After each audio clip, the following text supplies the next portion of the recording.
Cinematic na authentic, finding your voice in visual storytelling. This is designed for aspiring and practicing cinematographers in our country. We held this in cooperation with Mowel Fund. In Mowel Fund, for a series of so many Thursdays, the very generous Libriones gave a series of workshops for up-and-coming student as well as semi-professional cinematographers. This is again a joint project between Mowel Fund and the FDCP. This is part of our aim to train the technical aspects of filmmaking in our country, which is part and parcel of an even much larger program when we open our gates for international co-productions, thereby creating a body of technically equipped, if not excellent technicians kung papasok dito ang mga foreign co-productions. This is also to enforce the national registry as far as needs and qualifications for cinematographers. So in other words, we are opening this from students to semi-professionals. And we are very, very happy that a great number of them are not only limited to students here in Metro Manila, but also in the nearby provinces.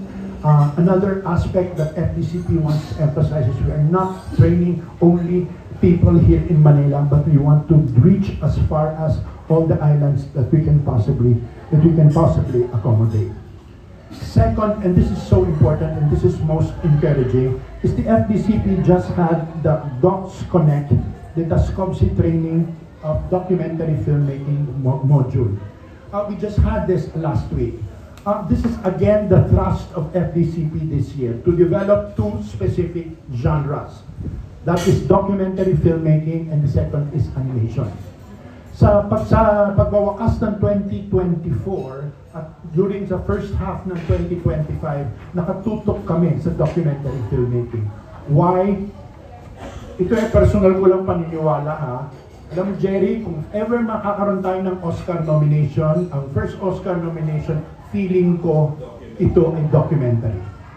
Feeling ko ito ay documentary because the Filipino documentary filmmaking is so skilled, and the diversity of our culture added to the variety of possible topics to be covered in our country and accommodated by our culture, which really rich for documentary filmmaking. The Taskovsky group that came over here, they're basically from Europe, and they found with great delight both student documentary filmmakers and professional documentary filmmakers with a richness and wealth of subjects to deal with. This is not just a 5-day program, this is our year-long program, of which susundan namin yung mga dinedevelop na documentaries na yan. And hopefully, by 2026, we will have a documentary film festival. Okay, developed from all these seed projects. Pero, hindi lang ito ang documentary na tinataguyod, okay, ng FDCP. Soon, it's already on the final phases, okay, FDCP commissioned or gave a grant to Baby Ruth Villarama, okay, to come up with a documentary on Eddie Romero. We may launch this sometime in September, a documentary of the 100 years of Eddie, 100 years birthday of Eddie Romero, celebrating him as a national artist. And if plans go right, we will do even more documentaries. We are hoping that eventually we can have a documentary for each and every national artist for film and broadcasting. Okay? Para merong recorded, proof ng importansya ng mga contribution nila. Last year we honored them, okay, during the Philippine Film Industry Month. Pero now we're going to hopefully support them with documentaries. Going hand in hand with this, we also launched the National Artist Grants, okay? The National Artist Grants. Ano itong National Artist Grants na ito? You can be given as much as 2 million for any work, research, whether it is creative or research-oriented, focus on any of the national artists for film and broadcasting. Right now, I know that there is a proposal for a book on Gerardo de Leon, and there are even incoming proposals for a book on other national artists. Meron ng alam kong pine-prepare na mga books pa rin, okay? And then hopefully, if plans go right and negotiations are eventually settled and proposed, there'll be more books on national artists and documentaries on Philippine national artists. Going hand in hand with this later on is the restoration of their films. Okay, i-restore natin yung mga films ng mga Philippine national artists. Now, itong Tarkovsky is just the first step. Ito lang ang first step to encourage and develop Philippine documentaries. Alright? And then later on naman, animation naman ang babanatan namin. Okay, animation and mixed media, which is live action and animation, because of the wealth of talent also in animation. Then next, we're going to have the master class of screenwriting, of visual storytelling. Ito yung FDCP with the Eugenio Lopez Jr. High School. For some of you been around, no, for time, remember that ABS-CBN used to sponsor the school called the Eugenio Lopez Junior High School. No? Ang mga estudyante dito are dedicated sa photography, sa media. Medyo tumamla yan noong nawala ang franchise ng ABS-CBN. Pero na-realize ko, nung chairman pa ako ng College of St. Benil, na karamihan ng mga scholars ng College of St. Benil galing sa eskwelang ito. Tapos nung binisita ko ang eskwelang ito, na-discover ko na karamihan ng mga estudyante dito galing talaga sa hirap. Okay, galing ito sa hirap. Anong galing sa hirap? Ito ay mga anak ng mga tindera, anak ng mga tricycle driver. At alam natin na they cannot afford college education. Okay, they cannot afford the cost of college education. So sabi natin, let's come up with an outreach program. Let's start with Eugenio Lopez. Okay, we are already having this script writing workshop with them, no, and visual storytelling, of which Pepe Jokno and Jules Catanyag are going to be the mentors. Okay, and this is dedicated, this is for free for these junior and senior high school students. Kapag successful ito, marami pang mga junior and senior high schools na karamihan ng estudyante, mga mahihirap, mag-free workshop kami. And then we'll come up with a certain module na ito mga bata na alam namin na hindi kayang ma-afford ang college, mabigyan namin ng pagkakataon na magkaroon ng training, na kahit wala silang college education, may training sila, okay, sa fields, and they can work on movie sets and they can work on movies. And hopefully, malay natin, baka we may get funding for scholarships to be given to these outstanding students in schools of their choices. Alam ko yan, for instance, kasi sa CSB, nakikita namin dagsa-dagsayan, pero since, lalo na after the pandemic, very limited na ang mga scholarship. Okay, naging limited na scholarship. At alam namin, nakikita ko yung hinanakit ng mga estudyante na gusto-gusto nila mag-aral pero hindi nila kaya. So sabi ko, tignan natin kung ano magagawa ng FDCP to extend this kind of knowledge, okay, without having to go through the tuition fee of formal college education. So ito yung project namin, okay? Ito yung script to screen. Ito yung ni-request namin, kinausap namin ang mga officials, officers rather, ng Eugenio Lopez. At tinanong namin, ano ba ang kailangan ng mga estudyante ninyo? At ito ang sinabi nila. So ito lang ang first step. Later on, naka-identify na si Seymour ng dalawa pang eskwela na pwede namin bigyan ng ganitong uri ng serbisyo. And then next, ito na naman, darating na ang Pebrero, ito na naman ang Sine Sinta. Okay, ito yung Sine Pag-ibig. Sa pagkakataong ito, may dalawang pelikula kami ipapalabas. By the way, correct me if I'm wrong, Homer and Jen, ha? Kasi wala kaming Cinematheque ngayon. Dahil alam niyo naman na ginagawa pa, hindi pa tapos yung building namin sa Intramuros. Okay?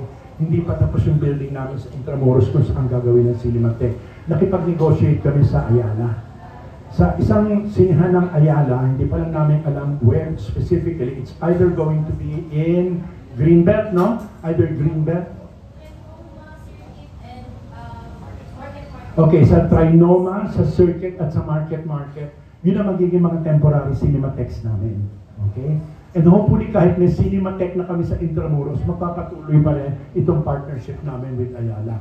Mamaya may excite kayo, lalo na pag pinakita namin yung mga ipapalabas namin sa World Cinema. Okay? Na magiging available dito sa mga sinihang ito.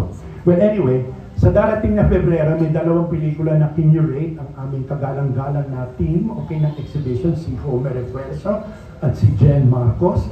Okay, na itong dalawang pelikula ito ay ang Gitling from Cinemalaya and Past Lives. Di ba may similarity ang dalawang pelikulang ito? May tangential similarity itong dalawang pelikulang ito. And we're going to show them. Magkano ang ticket dito? 200 pesos ang ticket na ito. Okay, for Gitling and Past Lives. These are two of the most beautiful films I've seen last year. Okay, and you know, it has that whole element of romance involved. And then, moving on, okay? Eto na, yung mga pupuntahan na sinusuportahan naming mga Filipinos who are going to film festivals. These are mostly filmmakers, film producers, and kids. First is the IFFR Pro Rotterdam Film Lab. Okay? Miss Rita, ilan ang pupunta sa Rotterdam? Would you know? For the lab, may dalawa. So in other words, there will be two which are sponsoring for the laboratory of Rotterdam. Okay? And then there are other venues, mga iba't ibang exhibition ng panahon na yan. And then, ito of course is the Berlinale Co-Production Market, the visitors program. There are also two, no? Who are going, there are three. Sino yung tatlo, Rika?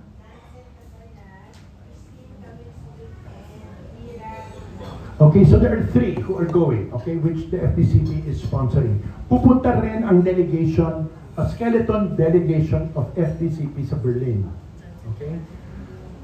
I guess as you all know, we have reason to celebrate sa Berlin. Kasi nakapasok si Antoinette Hadaone in the Generations program with her work, Sunshine. This is the second major festival that Sunshine was invited. The first was TIFF, okay, the Toronto International Film Fest, and now nakapasok ang Sunshine sa Berlin. So it's very exciting because, as you know, if meron chance tayo mapansin ng Oscar, it has to pass through the two, Class A, okay, film festivals. So far, Sunshine na nakapasok, and which is really an exciting success for Antoinette Hadaone and Marisa Lacan. No, it's not in the competition. It's in the exhibition. It's Generation. Generation is the program which deals with stories about kids. Okay, stories about young people. Okay, it's not in competition. Okay, hindi natin alam kung may nakapasok pang iba kasi I heard may mga, but I know I'm sure of Sunshine na nakapasok. So may pupunta kaming delegation sa Berlin. Okay, it's just a skeleton delegation, and we're there also to acquire films for our World Cinema Series. Alright, so how many are going to Berlin? Just 4 of us. I'm not even going to Berlin because I don't like the cold. Okay, there's just 4 people who are going to Berlin. But more important than that is we're going to present, okay, the curation of World Cinema. Ay, super excited kami rito. Pag nakita niyo itong mga pelikulang ipapalabas namin from March 5 to 19, yung mga cinema enthusiasts matutuwa. Usually kasi, we try to acquire, okay, the franchise to show these films because we know walang mainstream distributor na kukuha ng mga ito. Okay? And if you see these films, my goodness, they're the Oscar nominees. Okay? They're the Oscar nominees. Can we show them now? But it's March 5 to 19. We have The Seed of the Sacred Faith. Okay. The Seed of the Sacred Faith is showing. This is Germany for the Best Feature Film. Okay, Best International Feature Film. Another nominee for Best International Feature Film, which are showing this beautiful animation from Latvia, Flow. I love this film. Okay, this beautiful animated film from Latvia, Flow. Kaya nga, iniisip ko, Alan Jones, can you imagine kung ang Latvia nakapasok sa Oscars? Teka muna, kailangan yata, hindi ba tatagan natin ang medyo, hindi ba? And it's an animated film. Ang ganda ng animation nila, iba ang mata ng animation nila. And then there is The Homie, okay, which is also, this is with Berlinale, okay, which was taken from the Berlinale. And then from Cannes, we got a movie called Bird, okay, next slide, now Bird. Then Black Dog, okay, and A Traveler's Needs, and Young Hearts. Okay, all these films gained recognition and created noise in the various film festivals, whether in Berlin and in Cannes. And FDCP got them so that you can get to watch them. Okay, I mean, cinema enthusiasts can get to watch them. Homer, magkano ang ticket sa World Cinema? 250 po in Manila and 100 pesos in the regions. Okay, 250 pesos ang ticket here in Manila and then 200 pesos sa regions to be shown in, this is all over Sayap, hindi lamang sa Ayala, in various cinemas all over Metro Manila. So, we have this beautiful festival. Kung taga mahilig kayo sa pelikula at diehard kayo, ito yung pagkakataon ninyo to see these internationally recognized films. Okay? Then, next slide. From March 28 to March 29, we're going to again revive Sine Kabataan. Enjoy kami rito. Super enjoy kami rito. Ito ay mga short films which are made, okay, by kids all over the country. Dati kasi hanggang 30 years old ang cut-off. Binaba ko ng 23 kasi 30 years old, may apo na yon, ano? Hindi ba? Sabi namin, hindi kasi nabaliw-baliw ako kasi yung ibang sumasali na 30 years old, yun ang galing na ng sinimula. Kung binagawa itong kumag na to dito, parang unfair. Okay, so binaba namin hanggang 23 years old. Alam niyo, ang masaya niyan last year, ang best film came from the region, from Nabunturan. Di ba? And this gives impetus to our young regional filmmakers to really be excited about making films and creating stories about their regions. Di ba? Hindi naman lang Maynila ang Pilipinas eh. So, ang ganda to encourage them to do that. And this, we start with Sine Kabataan, which is going to be on March 28 to March 29. May laboratory din to. May training din na binibigay to sa mga finalists ng Sine Kabataan. Then next, meron kaming Animation Festival. Okay? Ito ay ang Inanimate the Animation Festival, of which ang aming kinapabalabas is yung Oscar entry natin 2 years ago, ito yung Mapupukaw. Okay? Itong Animation Festival na to is both by professional and student animators. Gusto namin iparamdam sa audience, putya ang kagaling ng Filipino animators. Ang masaklap niyan, Alan Jones, kapag magaling ka, napapirate ka abroad.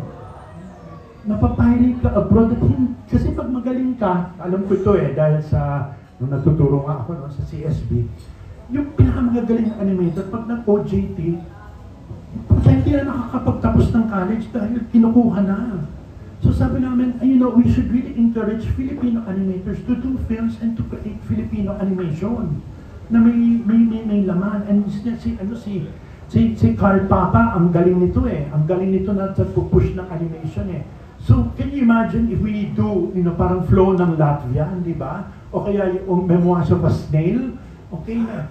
Oo, ang gaganda ng mga animation. Can you imagine ang mga kwentong pwedeng gawin ng Pilipino? So, pupush namin ang Filipino animators. And then, March 2025, ito masaklap. Ipapublish na namin yung results ng research na ginawa ng NASAI. No, kumuha pa sila ng data. Kasi yung DLSU research team, kailangan ipasa muna nila yan doon sa pinaka-authorities ng research sa Lasan if it is suitable enough for publication. Tapos, it's going to be available worldwide yung publication natin. Alam nyo, pag nabasa nyo yung mga resulta ng publication, matitismaya kayo. At alam natin kung gaano kalalim ang problema ng Philippine movies. Okay?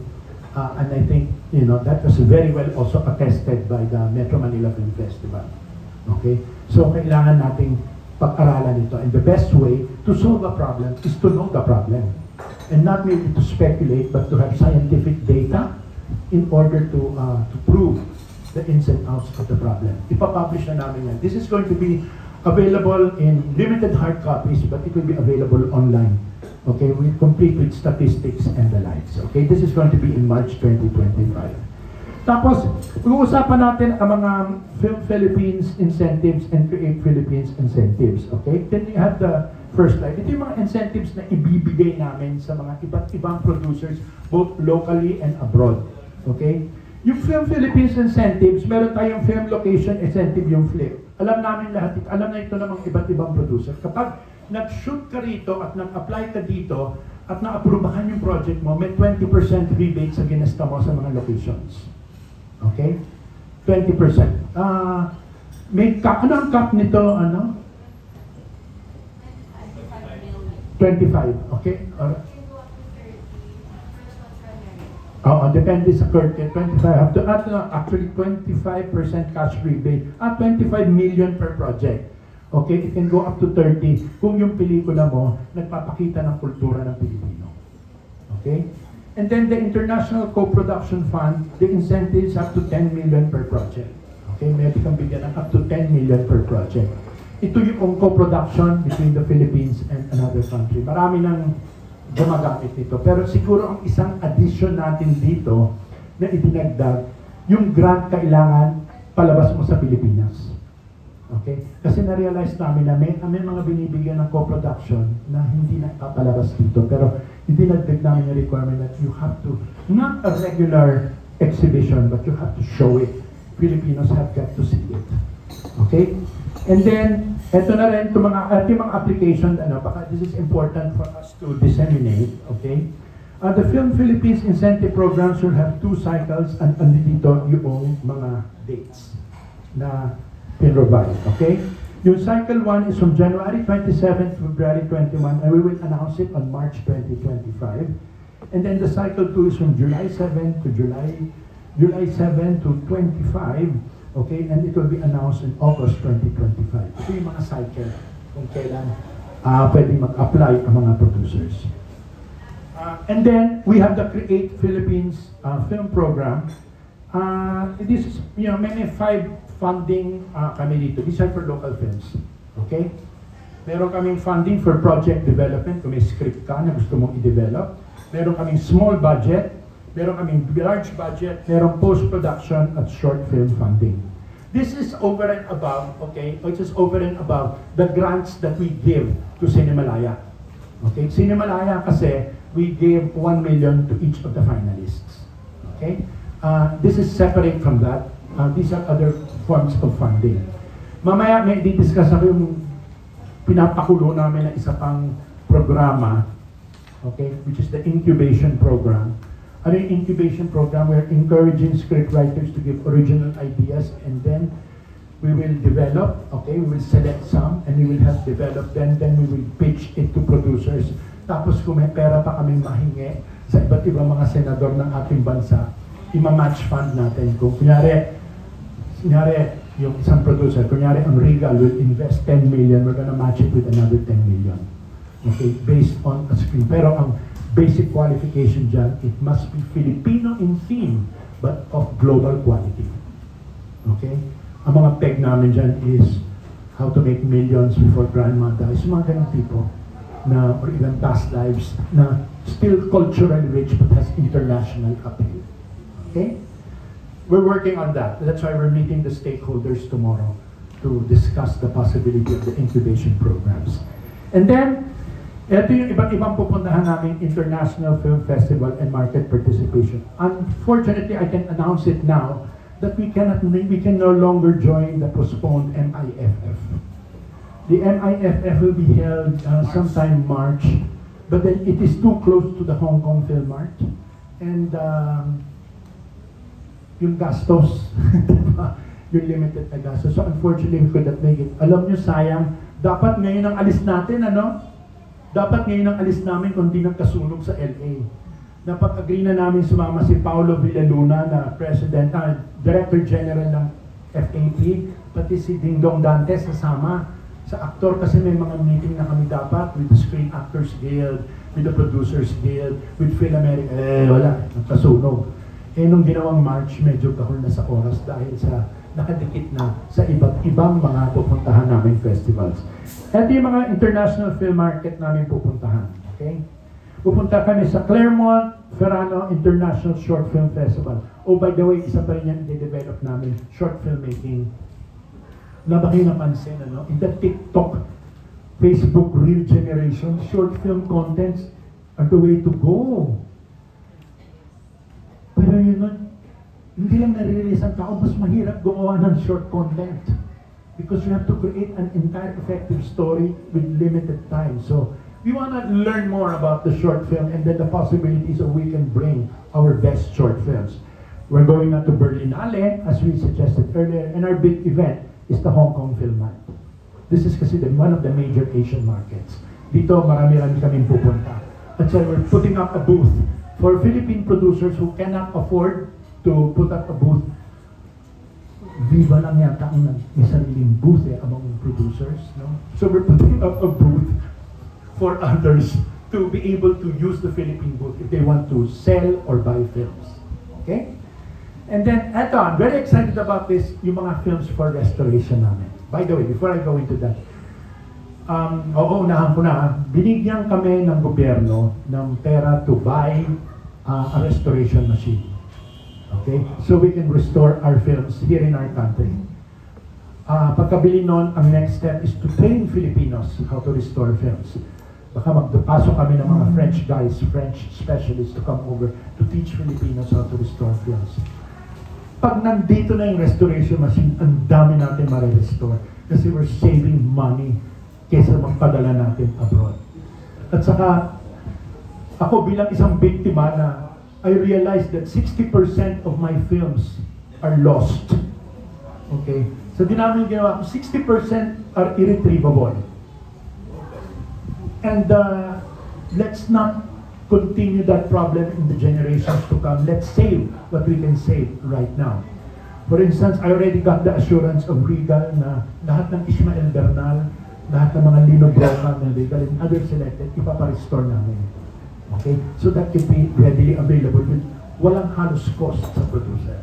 Pero sa ngayon, ito, next slide, ito yung mga aming i-restore na pelikula na naka-line up. Una yung Death Was a Stranger by Bert Avellana.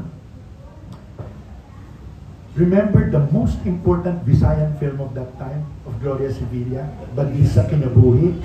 I mean, we cannot lose this film because this is a landmark of Cebuano filmmaking. So, Balisa Kinabuhi, we are restoring. And then, finally, ma-restore na ang Sister Stella L. Okay? And hopefully, pag na-restore ang Sister Stella L, there is a major festival which is interested in showing it. Okay? Baka rin yung isang Lino Broca, yung Ora Pro Nobis, ma-invite din sa isang major festival. Okay? So, exciting yan. Okay.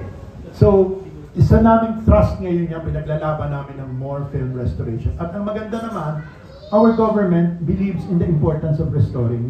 Like nung may mga kausap kami, nagulat nung sinabi namin na, Diyos ko, halos walang natitira sa pre-war films natin. Natira poster. Di ba? Up to now, wala ni isang kopya ng Dalagang Bukid ni Nepomuceno. And that's really, really sad. Oo. Then, eto yung mga nanalo ng Filipino films awarded the international festivals in 2024. We'll just go through them because these have been helped by the FDCP. There is Hito of Stephen Lopez, which is an animated film. Coolie Never Cries, okay, which was in Berlinale. Cross My Heart and Hope to Die of Sam Manaksa, which is also at the Regard Saguenay International Film Festival. The much regarded Gospel of the Beast by Sharon Dayo, which won the best film at the Bali International Film Festival and the Golden Star Award at the Ho Chi Minh International Film Festival. All the Wasted Space, okay, by Chris Bringas, which won the Golden Reel at the BC Film Festival. And then Huling Palabas, okay, Huling Palabas, which was a Cinemalaya entry of Ryan Machado, which also went around in the various film festivals. And there's more. There's Tale of the Land, okay, Viet and Nam, which is a co-production of the Philippines with Vietnam. Vox Humana by Don Josephus, okay, and Rafael Ebihan. And then Blue Room ni Maandang Nasa. Ito yung ganyang karami ng mga pelikula, ganyan karami ang mga pelikulang Pilipino na napaparangalan abroad na hindi masyado nabibigyan ng pansin sa ating bayan. At ang masaklap pa niyan, ilan dyan ang napanood ng mga Pilipino. So we want to make this accessible to the Filipino audience. So, ito yung aming mga pinaplanong aktibidades sa mga darating na panahon. Hopefully, by July of next year, makakalipat na kami sa bago naming offices. Hindi namin actually offices. It's actually the Philippine Film Archive Vault. Okay? It's a 3-story vault where ando doon lahat ng mga old films. Okay? Ando doon din yung bagong Cinematheque. Parang squatter lang kami doon sa Intramuros. Okay? And we're gonna have a very big opening celebrating that. Right beside it is, ano yung pangalan ng park? Oh, yung Baluarte de San Diego. Okay, doon kami makakaroon ng open air screenings. Okay, sa tabi sa park right beside it. That is to encourage people. By the way, sa namin pinaplano yan. kung ang tao ayaw pumunta sa sinihan, ang sinihan ang pupunta sa tao. We work out kami sa LG. Yung mga ginagawa dati, yung mga sa mga park na meron kami mga napapalabas ka, gagawin namin yun to bring back the experience of watching films as a community. Okay, because hopefully that will bring people to see the value of films.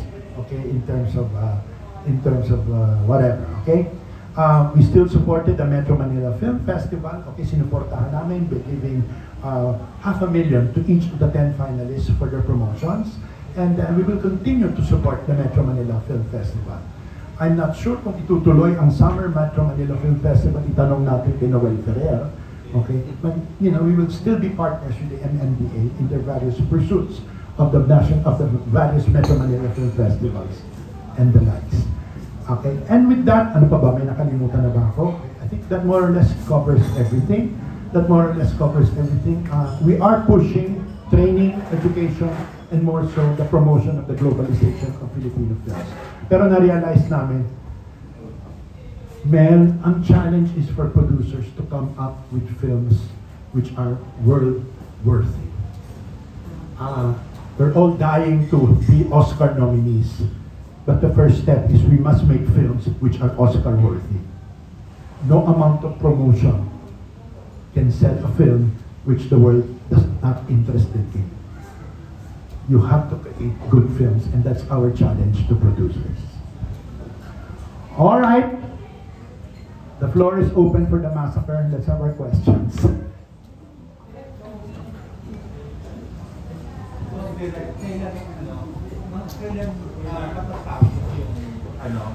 FDCT building. Hopefully, God willing, mga July, hopefully July or August makakalipat na kami. Ngayon, squatter lang muna kami. Pinahiram lang kami ng building sa Makati, sa Mirax. Okay? Minsan, meron doon din yung office ng Sinigang. I guess you've heard of Sinigang. Minsan, pag meron tayong pocket press conferences, doon natin gawin para makita nyo. Ang ganda-ganda lang. Yeah. And then, yung machine, yung restoration machine, dumating na ba yun? Ay, hindi. Kailangan tapos na muna yung vault. Okay. Oo, kasi hindi pwedeng galin mo yan dito na hindi pa nakahanda yung opisina ng... Doon sa building mismo? Doon sa building mismo. Oo. So, kasama ba sa i-restore yung mga bomba films nung araw? Like yung mga Saging ni Pasing, Batuta ni Dracula? Tsaka Roborats. Ganon. No, alam mo, ang isang gusto... No, I mean, may value yan eh. Kahit sabihin mo na yung kabalahuraan yan sa mata ng mga tao, depende sa nanonood, may value yan kasi nung ipinalabas yan, nagre-reflect yan ng point ng history ng ating ng country. It reflects, di po, ang gusto ko talaga ma-restore, kaya lang hindi na ma-restore ang Temptation Island. Yung original, wala na yung damage na, Betamax copy na lang naiiwan. So, kasi kahit anong isipin mo yung that represents a certain age, hindi ba? So, I would agree. Well, direct kasi di ba, yung pelikulang Uhaw, Ruben Avalos. Yung nagsimula, di ba? Oo. Nung Bob, yung Bertie Fernandez. Oo. Nandyan pa ba yung copy? May nasa archive ba Uhaw? Would you know? Wala. Baka dead film na rin. Baka it's a dead film.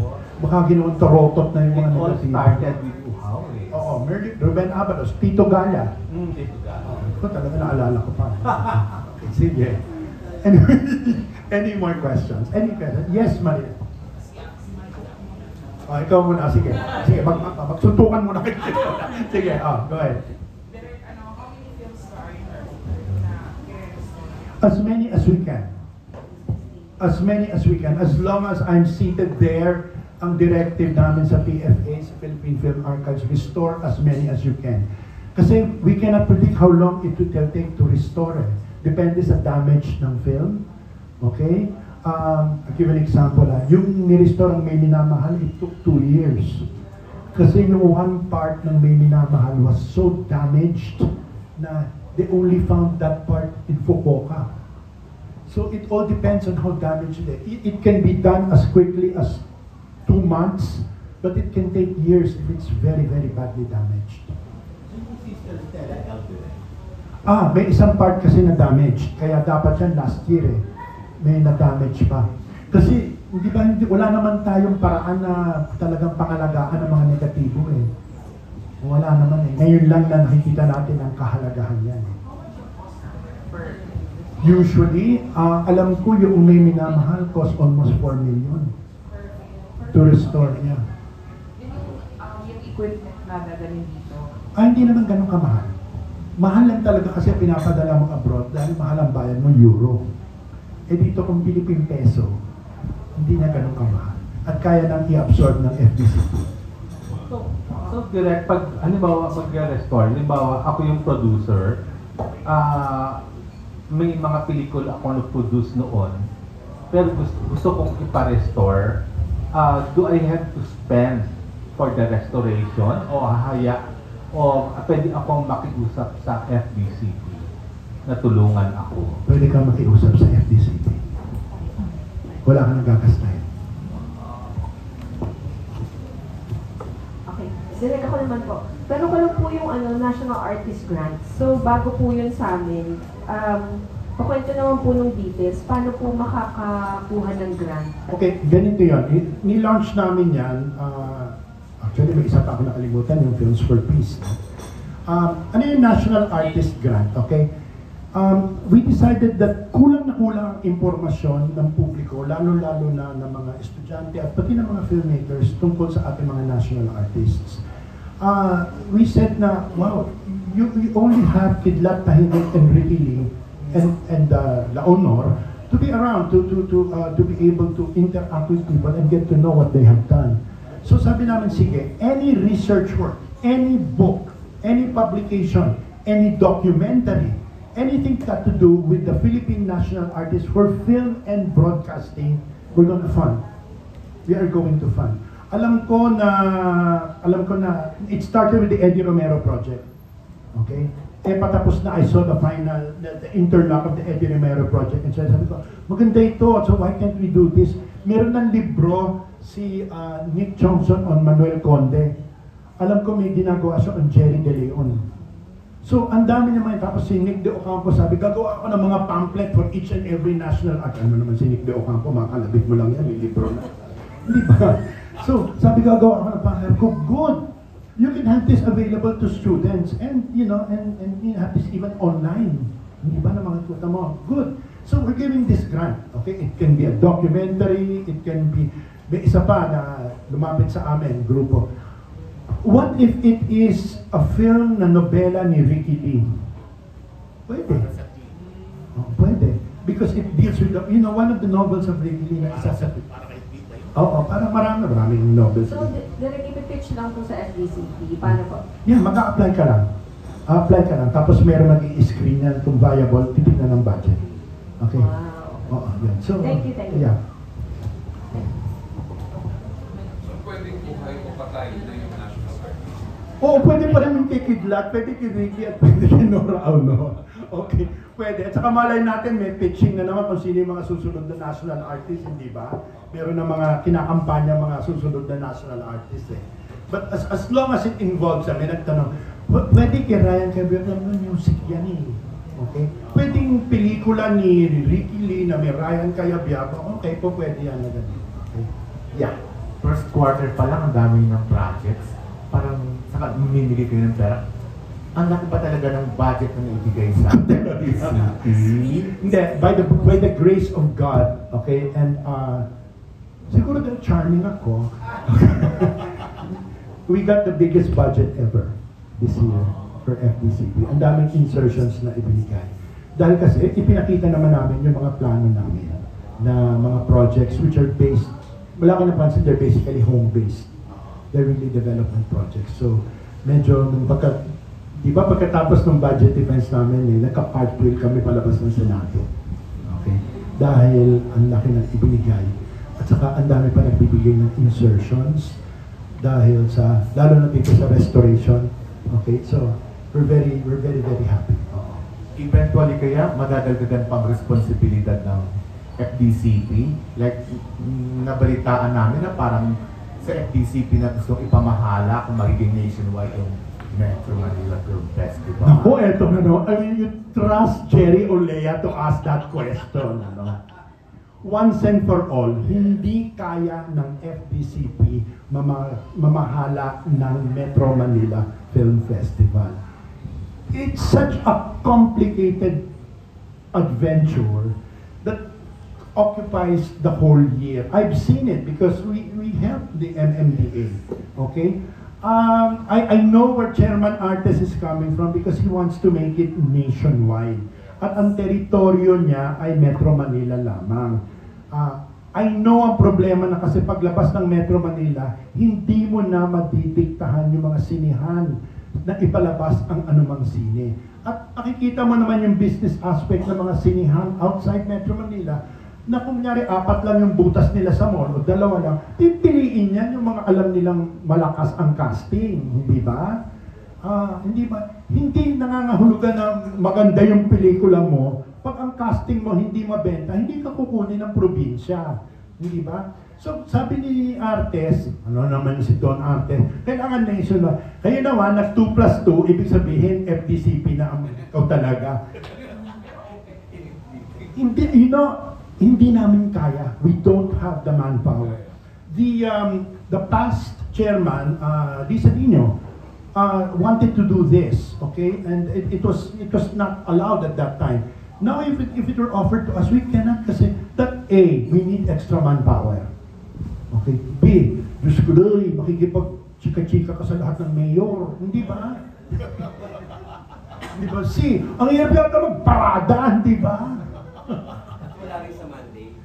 Wala sa... May mandate kami na pwede kami mag-film festival. Pero if you notice, Mel, no? Hindi na namin ginawa ang PPP. Dahil sabi namin, instead of creating our own film festival, supportahan na lang natin yung existing film festivals. Okay? Kasi, mas makakatulong ka pa kaysa, Mel, ang hirap-hirap na mag-to-mount a film festival. Tie up with other agencies. Easier said than done. Alam mo, okay. Alam nyo na simpleng bagay lamang to simplify shooting, yung Film Philippines, lahat ng ayan siya, customs, foreign affairs, DILG, lahat siyang kasama. Just to find a common consensus na isang sistema lamang na kung mag-shooting ka, isang permit lang, hindi yung bawat barangay, hindi ba, kakausapin pa mga tanod, hindi ba? Ang hirap-hirap. Ito pong Pilipinas, Diyos ko dahi, mahirap. Ano yun? Lahar, ang dami ng problema ng DILG para bigyan tuon ang pelikula. I appreciate the desire to make it nationwide, and I think it should. And it should be, it should be fair to all producers. That, their films get to be shown outside. I'll give an example. Ang ganda ng My Future You. But because the stars do not match the caliber of Uninvited, of Green Bones, hindi ka talaga kukunin. Even nga Green Bones had a problem Okay? But it's unfair. Kailangan bigyan mo siya ng chance na mapanood. Another example, Himala. Di ba? It was an uphill battle from the start. Maganda kung nationwide. But you know what can change that? Halika, samahan kita. Tatay sa Malacanang executive order. Okay, pag naging executive order yan, tapos ang labanan. So, bilang naging co-chair ka ng nakaraang MMFF, sa tingin mo ba kailangan bawasan ng entries? Sana. Ito akin lang Medyo napakarami ng 10. Okay, anong dahilan ko dyan, Jerry? Ano bang purchasing power ngayon ng Pilipino na manood ng sine? Ina-analyze namin, ano ba nangyari? Bakit hindi ganun karami? Inubos ng Hello Love again. At Hollywood tentpole films. Oo, tapos sunod-sunod pa, Wicked, ano yung Moana to Moana, meron pa yung Mustasa. Okay. So, Mustasa to naubos ang pera mo, limited, kaya medyo marami ang 10. Sana maibalik sa 8 o kahit ang 6. Oo. Kasi nga direct, watching movies has become a luxury. It is. Hindi katulad nung araw na talaga, libangan ng panonood. No, napatunayan na nung research ng Lasal Wala nang DNE audience na nanonood. Eh kasi naman kung 600 pesos ang minimum wage mo, gagasta ka pa ng 400 para manood ng sine. Eh mabuti kung yun lang ang gagastahin mo, kakain pa kayo, magta-transport pa kayo. At hindi naman ikaw lang ang manunood. Exactly. Tsaka isa pang nawala, which to say, admitted na wala ang return business. Yung, di ba, gusto mong pelikula, no? 3 beses mong papanoorin. Ngayon hindi, papanoorin mo minsan, iintayin mo sa Netflix. Di ba? Iintayin mo. So, yan, Esther. Can you share some findings dun sa thesis na ginawa ng Basta? Well, okay, number one, ang ano ng survey is, ang pinapanood pa rin hindi content kundi artista. Artista pa rin ang principal na batayan. Ikalawa, nawala na ang D&E audiences. Tapos ikatlo, may mga preferences sila na papanoorin. Unfortunately, romance is no longer something that you watch in a cinema. In other words, ang mga priority nila yung mga ano. Tapos, mga masaklap, 76% of the audience prefer foreign films. That's really sad. Now, you ask yourself, what happened? Why 76%? Remember, ang audience mo ngayon is ABC. Not even A, B, and C. Okay? Ang taas ng standard nila. Another thing nag-affecto, alam mo, MJ, kung ano naka-affecto, yung pandemya. Nasanay na manood ka na lang sa bahay.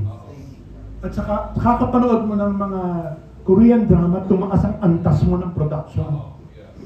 Okay? Kaya kung putsi-putsi yung production mo, hindi ba? Hindi ka papanoorin. Sabihin, sulit ba ito ng 400 ko? Hindi ba? So tumaas ang antas. It's both bad and good. It's bad because na-limit ang nanonood, but it's good because tumaas ang standard ng manonood. Okay? At alam mo, isa pang masaklap na sabi nila, ulit ng ulit na lang ang mga kwento. Gusto nila ng mga bagong kwento. Ayaw nila ng yun na lamang. Sabi nila, bakit naman yung Hello Love Again? Wow, that was the perfect storm. Hello Love Again was the perfect storm. Imagine the Prince of Kingdom A with the Princess of Kingdom B appearing in the movie which is a franchise, a sequel to a successful franchise talking about OFWs. Ay po dyan, huli mo. At saka ang maganda na patunayan yan, nag-number 8 sa Amerika. Marinel, ganun pala karami ang Pilipino sa Amerika. Hindi mo kaya mag-number 8 sa box office. Untapped ang Filipino diaspora as an audience.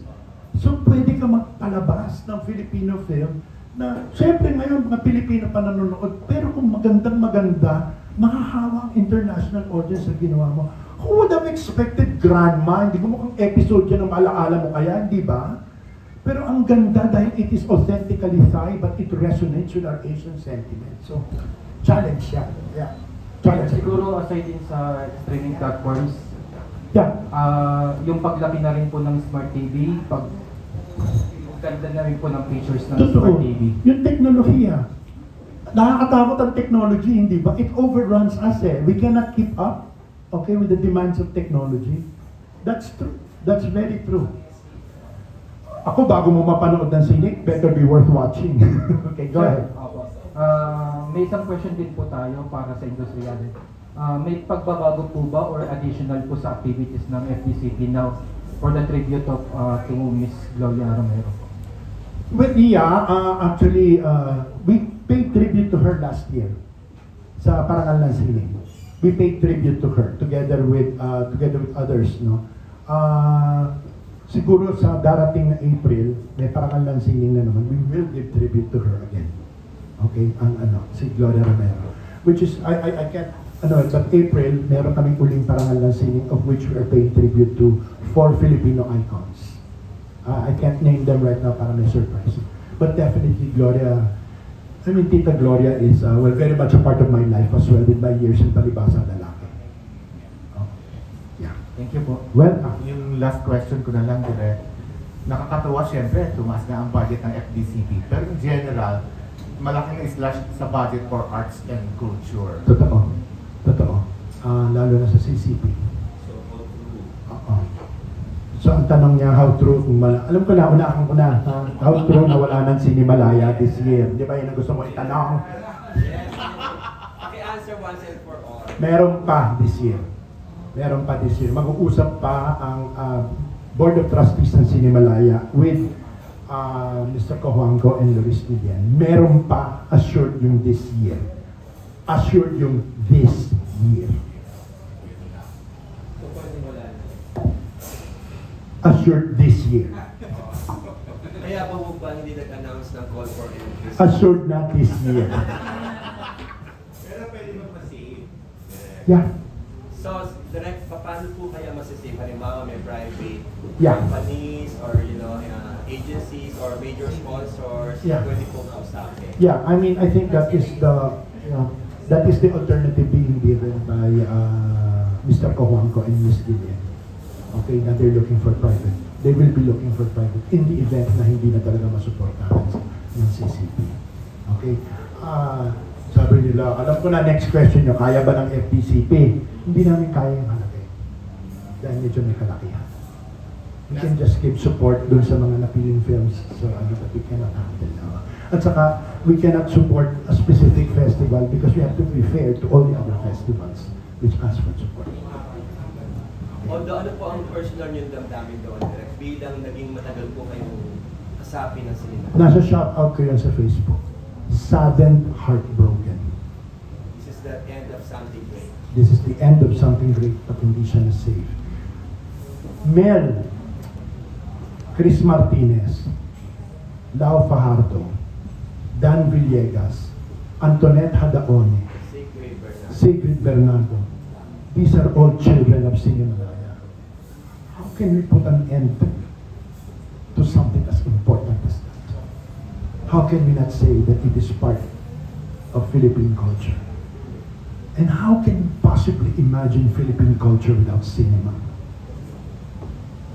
So, direct kung meron po kayong personal na panawagan or call or suggestion or whatever, ano po ito? Punta ka, Mel, baka magmasabi. Now, we need Cinemalaya. We Cinemalaya for so many years. It's very close to my heart.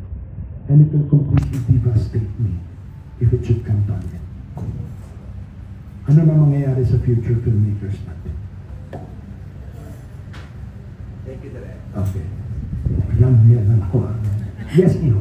Sir, balikan ko lang po yung mga banggit na projects nyo. We are like projecting the Philippines as a premier filmmaking destination for international productions. You mentioned 20% cash rebate. Is this new or is it adjusted? And how it is important that we do this? Because, it will steer economy, create job opportunities. Secondary ko lang sinabi niyo, sir, na pwede kumuha ng pool from skilled filmmakers that we have this project na students, semi-professionals. Yeah, let me answer you in 3 points. It has been around, no? We're trying to be competitive, but Iho, I'll be honest with you, wala tayong laban sa ibang bansa na mas mayaman sa atin. They give better incentives because they are richer, okay? But number 2, alam mo ang advantage natin? Ang gagaling ng mga technicians natin. We have one of the best skilled technicians and film technicians in the country. Not only film artists, but film technicians. And number 3, we're an English-speaking country. Any country can come over and there will be no communication problem.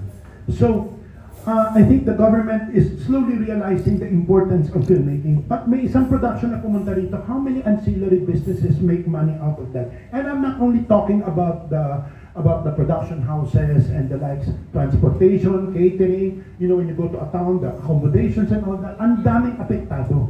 Now, if we are able to encourage them and make us into a film hub, okay lang yan. Ang daming makikinabang. Remember when a TV network closed down? It was not only the network that was affected. The ancillary businesses around were also affected. So if you make a specific media industry flourish, ang daming affected businesses then. And it can certainly bolster the economy. And I think that's very, very vital. Now, ano ang ating problema? Ang yayaman ng ating mga kapitbahay. At talagang brasuhan. And I'm not kidding. Pagdating mo sa film market, brasuhan. Okay? I'll give an example lang. Ginamit lang isang example. May isang production dito, French production, andito. Yung producer na, meron ng co-producer, may Filipino ng co-producer, okay? Nagpipreprod na po dyan, nagsulot. nasulot pa kasi mas maganda yung offer ng kabilang bahay, ng kapitbahay natin. So kailangan lakasan natin ang loob natin at pagandahin natin ang what we have to offer. Okay? Not yung, kasi pag pera usapan, di ba? Pera usapan, at least malinaw pera yung, pero yung kailangan gandahan pa natin. Kaya nga, we are trying to facilitate yung one-stop shop na isa lang ang permit na ano mo, ang dali magkapag-shooting. Di ba? Nung nag-meeting kami, I gave an example, kaya dati pag nag-shooting ako, kunyari, pag nag-shooting ka sa Tomas Morato area, di ba? Tumawid ka ng Tomas Morato, ibang barangay na yan, ibang bayaran na yun. Di ba? Remember MJ, Sacred Heart, at saka laging handa. Tumawid ka lang ng laging handa. Okay, square one, ba nang naman babayaran? So, we settle everything. Gusto namin isang bayaran na lang na wala kang komplikasyon. Walang komplikasyon. Saka isa pa yung seguridad daw. How secure is the Philippines? Siguro, hindi naman tayo wala naman nakikidnapan dito. So we have to assure that. Yeah. Sir, yung nabanggit niyo po na yung, ganun ba yung kasama sa offer natin or pwedeng ma-assure when it comes to international production, isa na lang yung permit because Philippines... We are working on that. We're desperately working on that. We're trying to come up with MOAs with the various agencies so that preparation pa lamang customs, pagpasok ng equipment, security, pagpunta sa mga location, accommodations, alam na lahat, at saka we're vetting kung sino yung mga production houses na mapapagkatiwalaan, di ba? Nire-recommenda na namin sa National Registry. Sir, dagdag na lang po. Yes. You mentioned you received the biggest budget for FDCP and 25 million pesos yung binibigay nyo na for international co-production. Pero sa co-prod, kung gagamit ng location dito, may cap ba tayo? Kasi we have cycle 1, cycle 2. Meron cap. Magkano ang cap natin dun sa ano?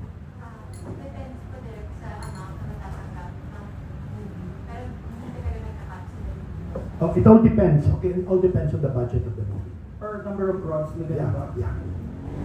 So far, sir, may January 27 ang start dito. May mga nagsabi na... Meron na.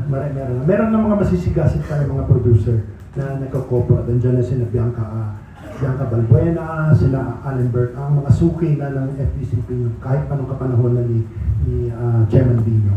So marami na. But we are encouraging the newer ones to come in. Last time, sir, what are we looking for? Bukod dun sa tatanggapin nila yung offer natin, may specific ba tayo hinahanap na international product?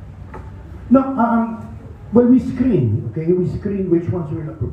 Alam mo naman, papuntahin mo dito tapos pakita mo na, di ba? Nagpapatayan, nagkikidnapan, at ang Pilipinas ay unsafe place. Remember yung pelikula na nakaroon ng plane crash kunyari, tapos mga Pilipino, mga pinag-portray na mga, ba't mo magbibigay ng pera ng gobyerno we screen that, we vet that, okay? And then we also see the potential of the filmmaker, okay? And the track record of the filmmaker. Yung producer, kilala na namin yung mga yan okay? But we also see the viability of the filmmaker. Thank you, sir. Alright. Quick question lang po din sa restoration kasi sabi niyo makaka-save talaga ng malaki. In terms of restoration time, mas mabilis din po ba with the machine? Ay, oo. Because number one is you don't have any more difficulty of transport. Okay, and it's just here na. Okay, siguro ang magiging critical lang dyan yung training ng mga tao na magka-handle ng mga pelikula. But then it will really save a lot. And hopefully by the end of my term as FDCP chairman, I think one of my greatest ambitions is to have restored as many films as possible. Hindi ka nangangarap na maging perpetuity na for life o maging FDCP chairman? Sincerely ulit. Ang tanong mo kung may pangarap ako na to be the chairman in perpetuity. Number one, meron bang ganon? Co-terminus ako sa aking presidente. Hanggang 2020. Actually, hanggang July lang ako. Dahil tinatapos ko lang ang eternity. So, hindi ko alam kung i-renew ako. Every year ba yun? Every 3 years. Every 3 years. Every 3 years. So, 30 years. So, occupied 1.5 years. So, I have 1.5 years. So, by July, end of term ko. Now, kung i-renew ako, hanggang 2028 ako. Saka, Jerry, isa lang sasabihin ko, gusto ko nang gumawa uli ng pelikula. At habang nandito ako, hirap ako makagawa ng pelikula. So, yun. At kailangan ko ng love life.